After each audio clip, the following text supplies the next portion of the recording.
Hello gardeners, today మా ఇంట్లో మేము బచ్చల పండించాము.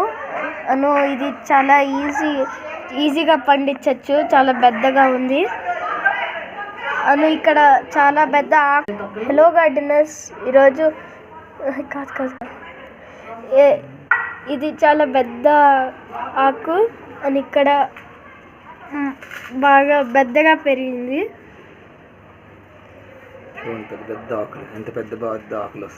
పెద్ద పెద్ద ఆకులు వస్తున్నాయి. మీరు మీరు కూడా పెంచుకోవచ్చు. చాలా పెద్దవి చాలా ఈజీగా పెంచుకోవచ్చు. గింజలతో ఈజీగా పెంచుకోవచ్చు. వాటికి అవి గింజలు పెరుగుతాయి. ఇక్కడ కూడా ఉంది. ఎన్ని ప్లాంట్స్ అయినా పెంచుకోవచ్చు బచ్చల ఆకుతో, మనకు కావాల్సినంత సీడ్స్.